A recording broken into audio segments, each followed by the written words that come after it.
Okay, hi everyone, I'm Lucia, and today I'll be talking about our efforts in developing a next generation gamma ray telescope that we're hoping to fly on a balloon. So just our science motivation is that there's a lot of really fundamental questions about some of the universe's most powerful and violent explosions and particle accelerators. And a lot of these phenomena are what we call multi-messenger sources, which means that they produce not just light, for example, in the form of gamma rays, but also other types of signals like gravitational waves, cosmic rays, neutrinos. And it's really important to be able to collect and study these different types of signals to gain a unique understanding into what's going on. But the problem is that even studying just the light itself is not that easy. And this is because multi-messenger sources actually peak in the medium energy gamma ray regime. And in this energy band, the photons can interact with matter in multiple ways. And it's very hard to tune your telescope to be sensitive to all of these types of interactions and to be able to distinguish between them well. So with Amigo X, it's a future space mission concept that we would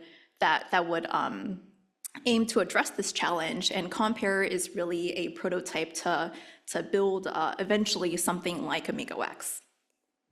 So I was not a part of the first Compare mission, unfortunately, but this is, a beautiful shot of launch day with part of the team.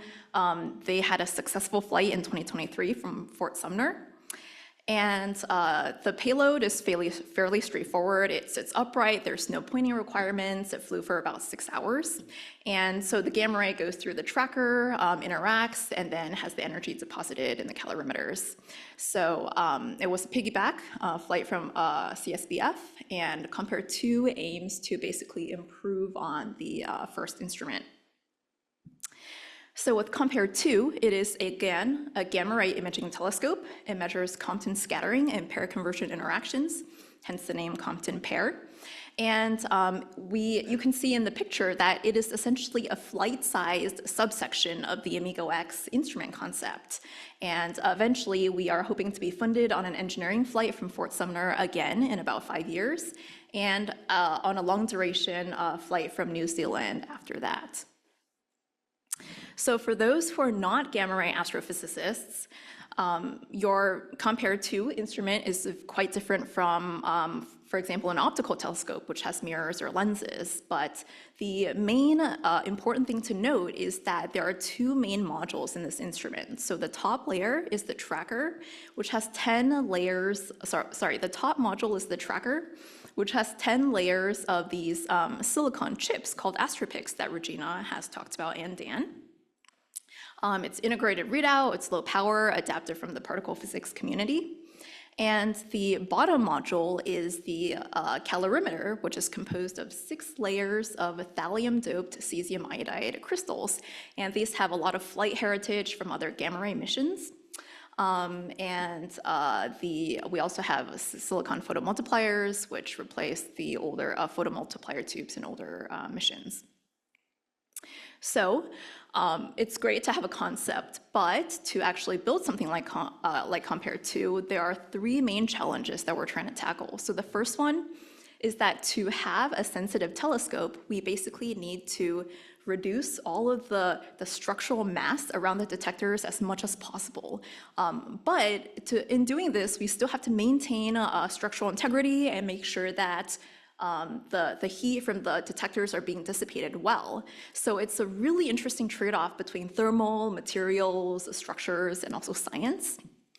And the second challenge is that this is the first basically large-scale readout of astropix detectors. So there are 380 detectors per layer times 10 layers. That's thousands of detectors that we're all trying to read out and communicate and do good science. So it's been a really interesting challenge.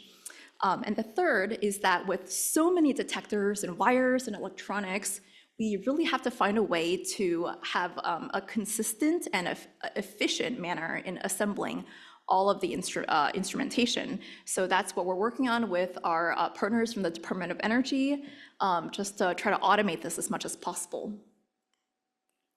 So most of our efforts over the past 2 years have been focused on developing the tracker, since that is at a lower technology readiness. So how do you build a tracker layer? Well, first you do some analysis, you do a design and do some analysis on it. So this is our first iteration, basically. We have our red AstroPix chips that are sitting on this frame, carbon fiber composite frame that you can see is heavily machined to remove all of the excess material. And then you have these cables, orange cables, that connect all your chips together towards the green readout board. And we also have little standoffs and the 4 little feet at the corners so that we can actually stack the layers on top of each other. So once we have this design, we can start building. And so we'll lay up our laminate into a nice panel, machine the heck out of it, and then we will basically assemble the base frame with the sidewalls and do some surface preparations for bonding. And once we have this composite frame, we actually ship that over to Argonne National Lab, which is outside of Chicago, Illinois. So they have a very nice clean room, as well as a lot of expertise in silicon detector assembly and testing. So they take the silicon chips and do some quality control to select for the good ones. And once they do that, they will basically apply glue around the perimeter of the chip and bond that onto the tray that we send them.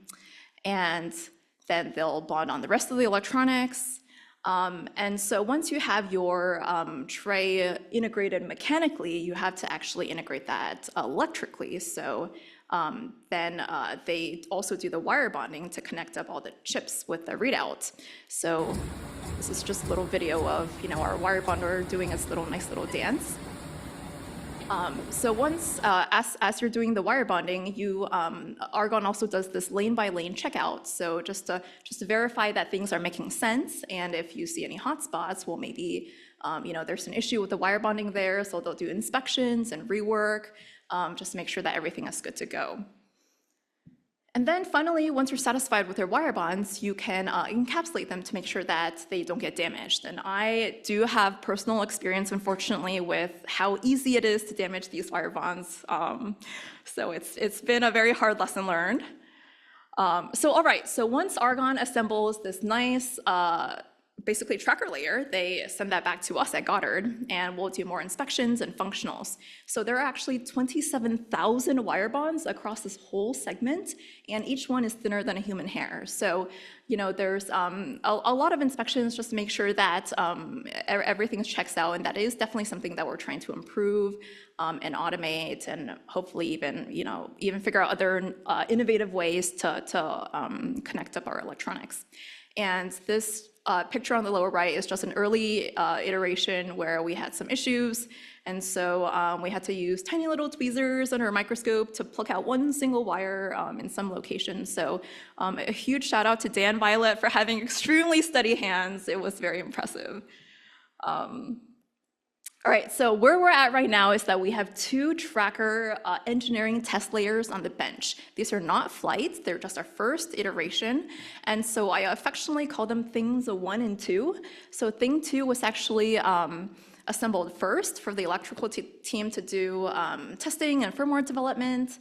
And then in parallel, we assembled thing 1 for the mechanical and thermal teams to do environmentals testing. So specifically, this is Amigo X-like to make sure that even something that's built for a balloon can fundamentally, the workmanship is satisfactory for something that we would want to fly as a space mission. So by environmentals testing, I mean we put them in a thermal vacuum chamber, crank it up really hot and really cold, just to make sure that if it's in space and it's orbiting the Earth, that these temperatures are, it's not going to destroy our instrument, nothing is going to fall apart.